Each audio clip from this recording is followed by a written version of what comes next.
What's up, guys? In today's video we are going to be putting a fuel pump on my 4runner. It's been having some intermittent issues where it's been cutting out while driving. There's a couple different ways you can go about replacing this. You can either buy a whole entire new sending unit, which will replace the fuel level bob, the lines going to the lines that go to the engine. That's where they connect to the rubber ones. And that will also have the actual fuel pump itself built into it. But since I am planning on doing some more performance type oriented modifications in the future, I did go ahead and buy a fuel pump with a little bit more capacity. Well, actually a lot more. I shouldn't have to ever put another fuel pump in this again. But the fuel pump I went with is a Deechworks 255 LPH fuel pump.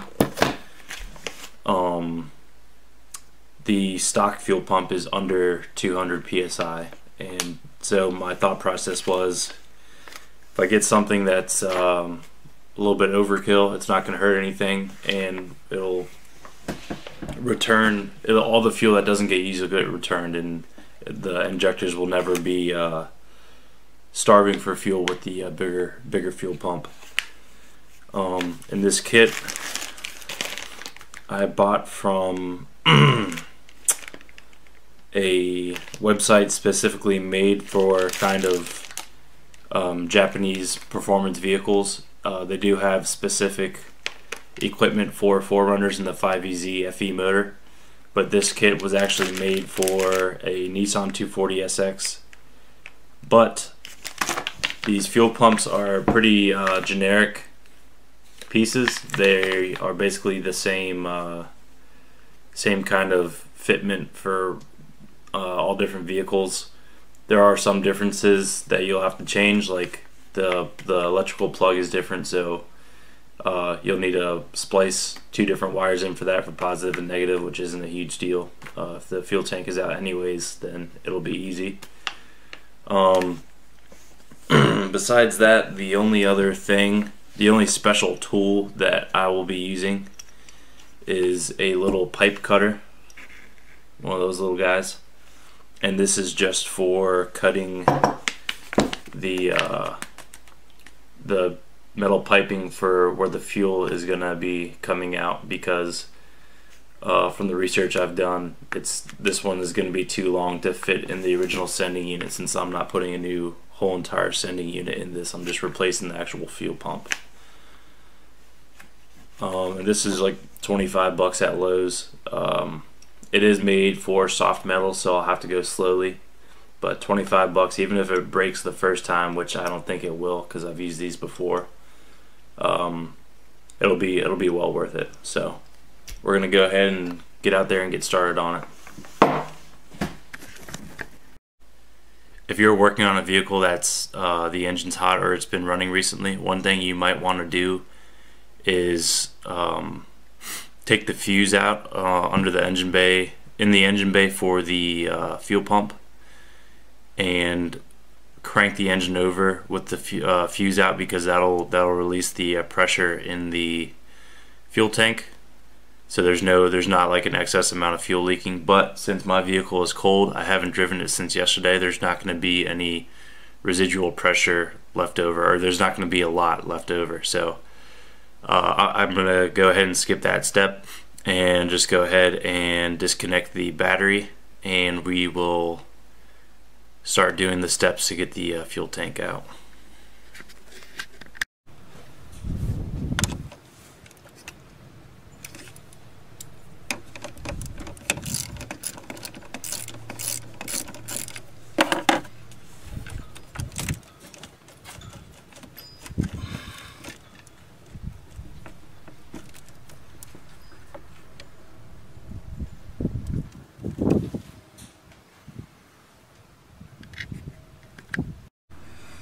Alright, next step is going to be to go around and take all these bolts off for the armor here, the steel plate.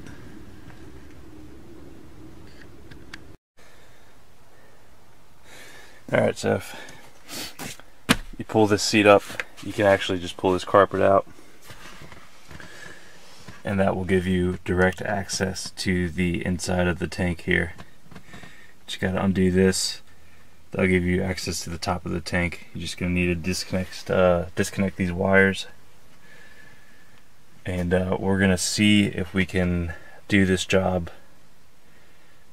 without dropping the tank, but I don't see it being possible, but maybe. I'm hoping. We're just gonna take a look. Well, that's 100% not possible to get it from the top, so we got all of our lines disconnected electricity wise, so we'll get back down underneath and start taking the bolt out for the slide plate, the rock plate. Alright, we got all 4 bolts out of the cover. 2 of them broke, so I guess we didn't technically get 4 out. We got 2 out. But now we're just gonna give it the old kick test.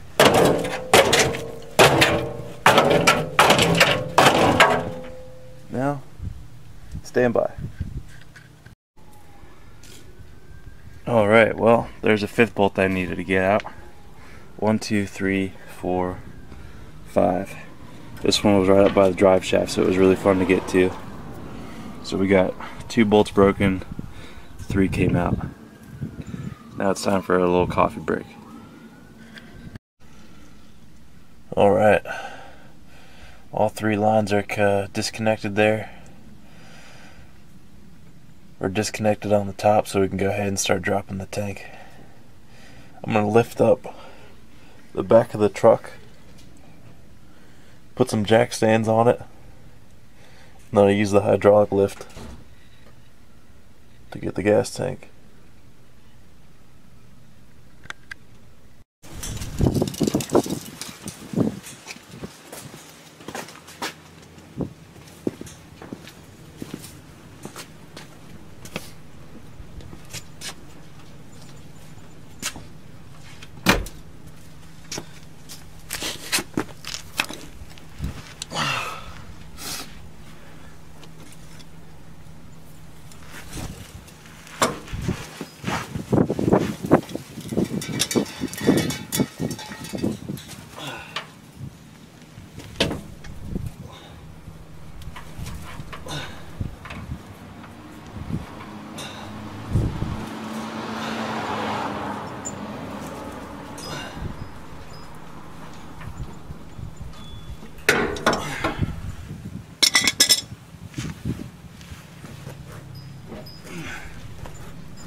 Woo! She's on there pretty good.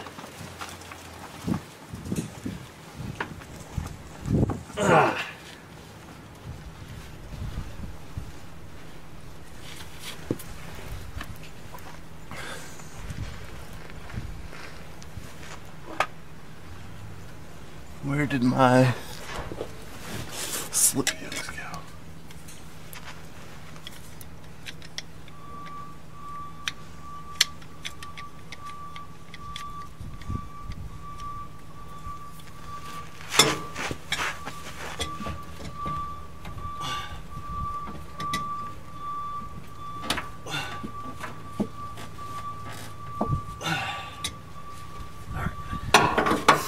Rubber should be broke free. There we go.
There we go.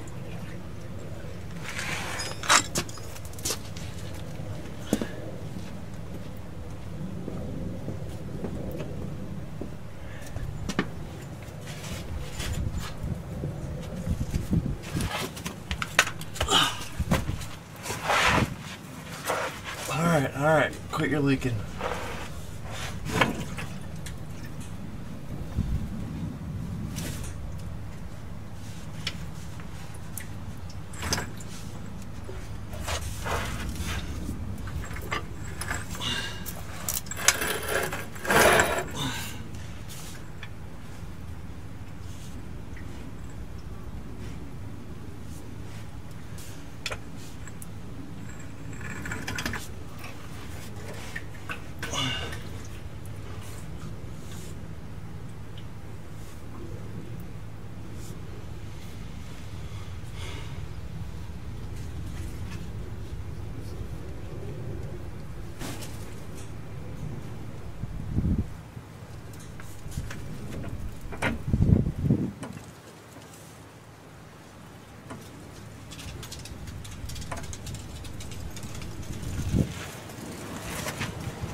Easy, old girl. Easy. This would have been easier if I took all the fuel out. Beggars can't be choosing, though.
Alright, it's important to make sure your fuel filler neck is disconnected when you remove this, otherwise it won't come out.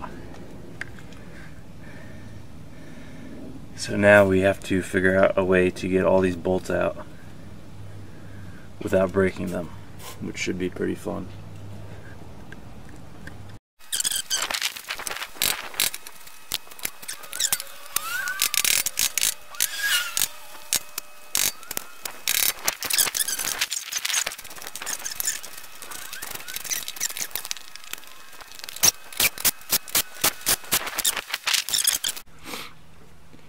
Alright, we got our two flatheads, so we're going to start working our way around.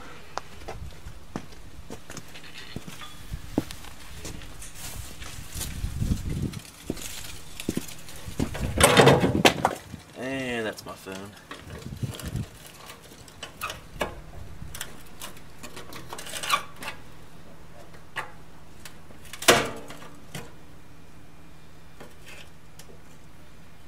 That was easy. Wonder how many chips we just got in the gas tank.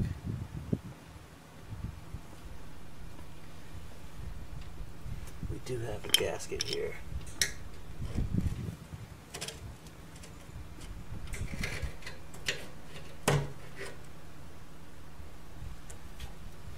I try to take the gasket up with it.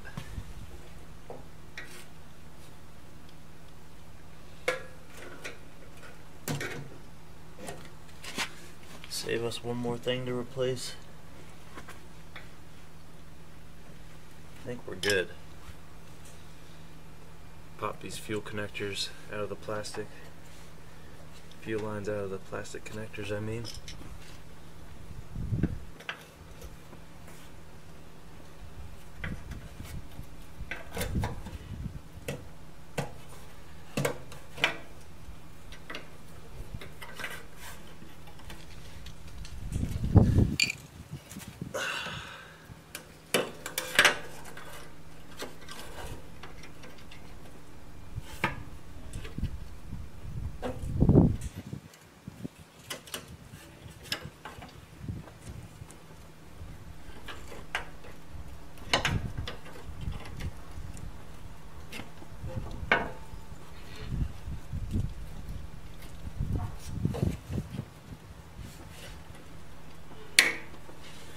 this one slides up and then this one slides out.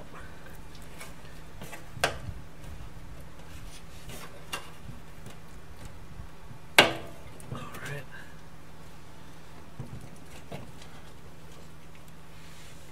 And with that disconnected, let's see if we can get this fuel line out, since that one's separate. And that one doesn't have bolts, that one just screws. Here's one.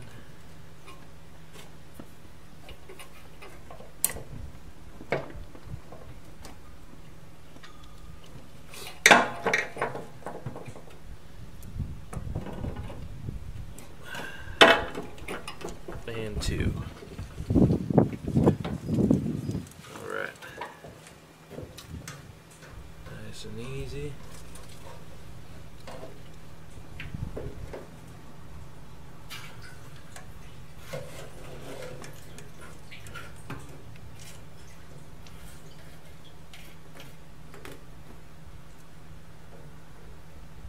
Alright.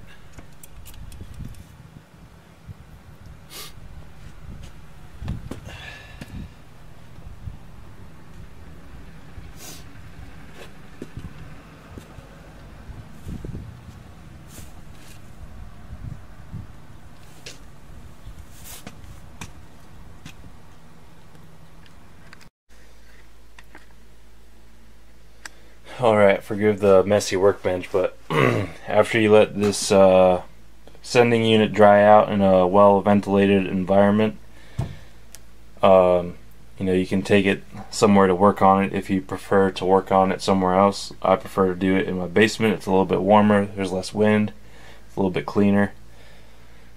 But this is the whole entire sending unit removed. And that little piece, that cylinder, is the old fuel pump that's going to be removed. And we're going to be replacing it with this guy. You can see this one's a little bit taller. This is a metal tube that connects directly to this. So that's going to be what we're going to have to cut with our little pipe cutter. Now when you remove a fuel sending unit from any car, you're going to want to be extremely gentle with this,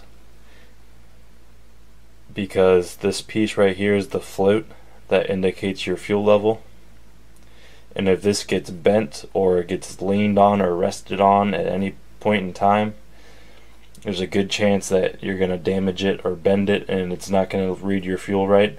And the only way that you're going to know it's not going to work is you're going to put it all back together. You're going to put your fuel tank back in your car and you're going to start it up, and your fuel level is not going to indicate correctly. So save yourself the hassle, just be very delicate with it, don't rest on it, and you know, treat it like it's an egg or something like that. So we're going to go ahead and get started taking this old fuel pump off. This kit comes with the new connector that it's going to need, and it comes with a new filter there on the bottom. So we're going to get started. So we've got our old fuel pump out and we got a new one here. I went ahead and put the connector in the new one, and I'm going to leave this connector in the old one. This is going to help me when I fuse these wires to not fuse the wrong wires. For instance, you know, you want these wires connected to this connector.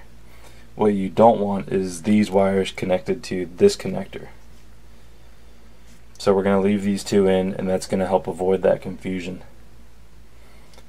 Then after we do that, we will go ahead and tackle the connector, make sure that's okay. Then we'll just put our fuel filter on and we'll be ready to put it back in the sending unit, get this thing cleaned up a little bit. I was able to save this rubber gasket, so I don't think I'm going to have to fix or replace that.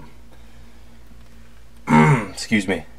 And then we'll be ready to put it back in, and hopefully everything goes back together smoothly.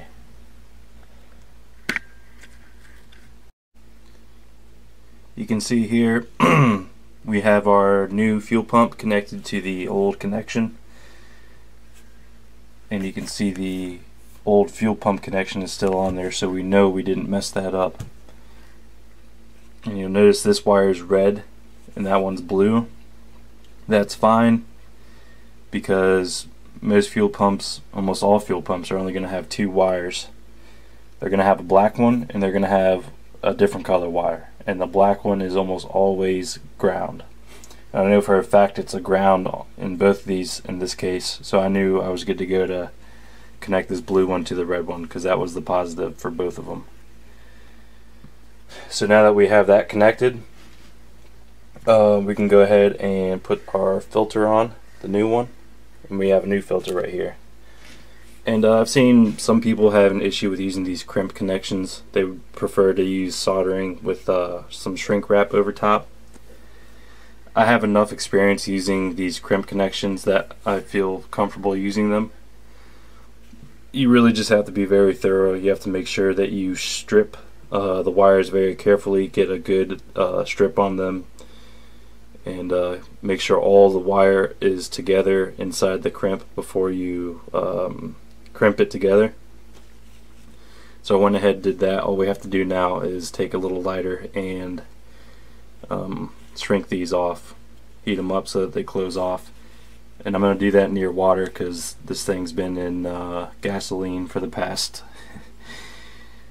20 years, 21 years. It's a 2001 and this is the original fuel pump, or it's a 2000 and this is the original fuel pump. So yeah, I'll do this over by the sink when I'm ready to do that, but right now I'm going to put this fuel filter on. We've got our new filter installed, and you can see right there, that's about as much as we need to cut off right where it gets shiny.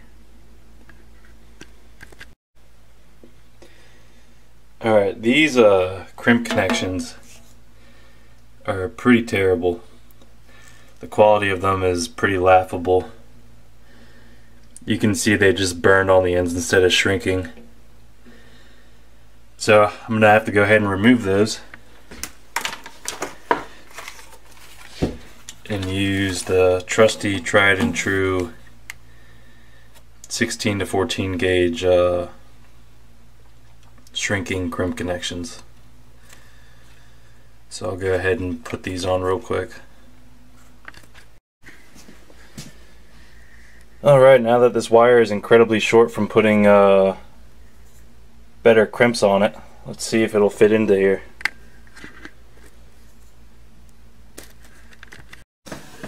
Alright, so I did just set the fuel pump back inside the tank.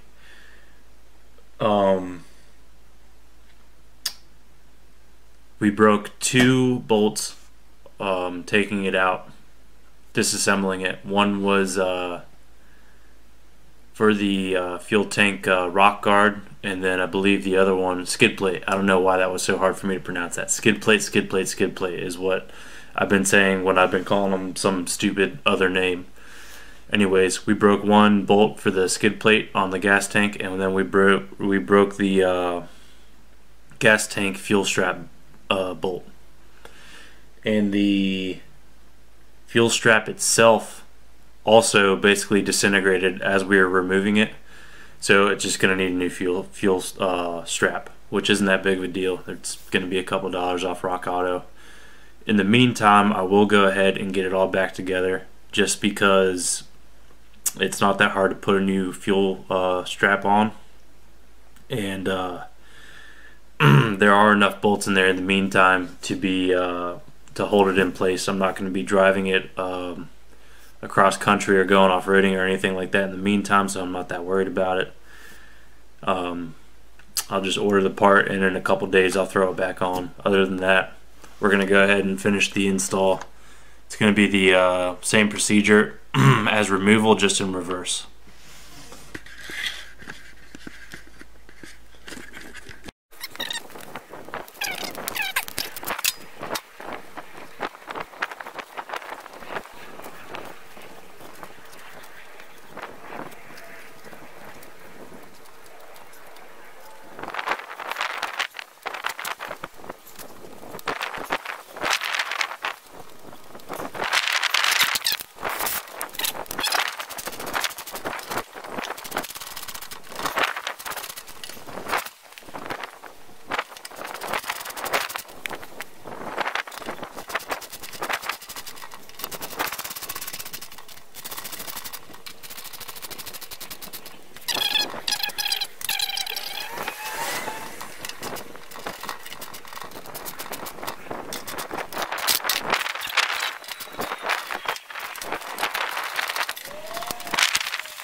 There's the broken strap right there. Now we just need to get up in here, put a couple lines back on, go back up inside, reconnect everything in there, and then get this thing mounted up.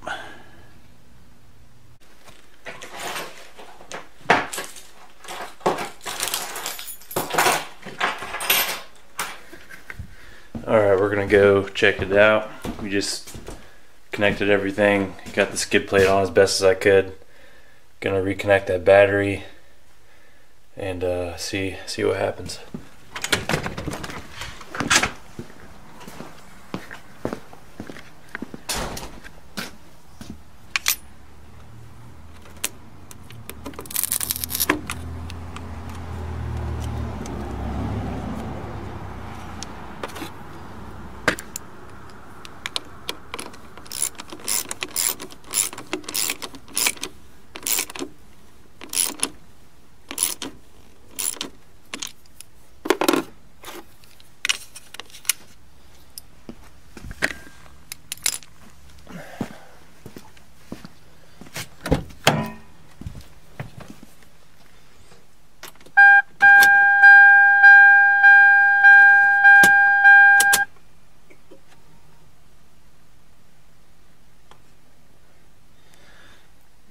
We're going to cycle it a couple times.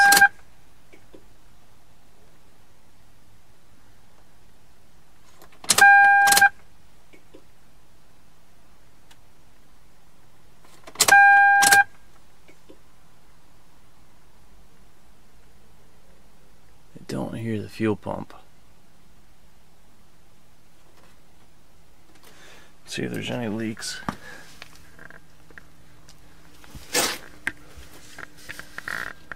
That leaks.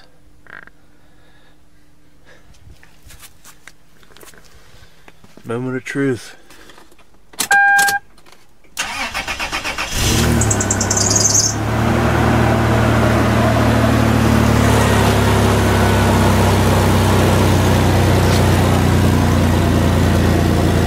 Alright, a little leak there.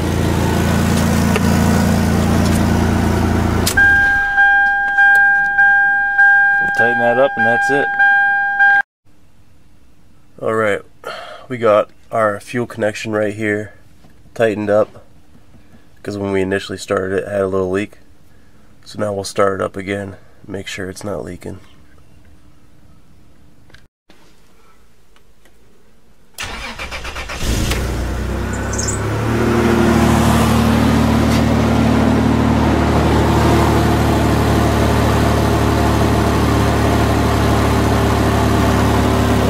No leaks.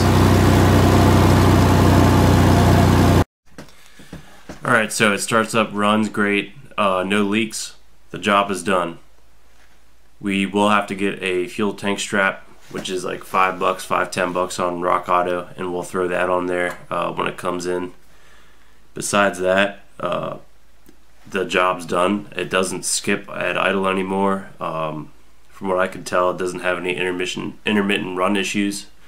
I'll be taking it for a test drive today just to make sure about that.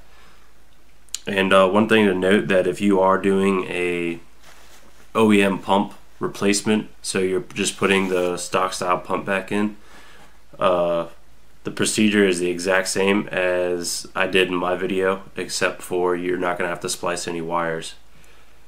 That's if you're only doing the pump. If you replace the whole sending unit, then it's going to be even easier because you just take the whole entire unit out like I did, and you don't have to replace any. You don't have to take it apart and take the pump out. You just put the new unit back in and put the gas tank back up. Yeah, besides that, if you're going to try to do this at home, I would recommend getting the fuel tank as close to empty as you could, because it's just going to be easier to manage. I'd get a piece of plywood or something like that to put on a hydraulic jack if you are going to use a hydraulic jack, because not everyone has a transmission jack lying around. That makes the job easier, but it is doable with the hydraulic jack. I did it by myself. If you've done a timing belt on a 4runner, a timing belt is way more intense. than doing the fuel pump, dropping the tank and all that. The tank, the hardest part about it is if it's full, it's going to be super heavy, which I don't recommend at all. It was heavy with just like a third of a tank in there. Yeah, I think that's just about it. You know, don't be scared to do a job like this. It really wasn't that hard. And if you found this video helpful, please like my video. Think about subscribing too if you haven't subscribed already. I'm trying to do more content than I did this time last year. It's getting colder out here, which makes it harder to make some videos, but I'm doing my best to keep them rolling out. So yeah, thanks for watching.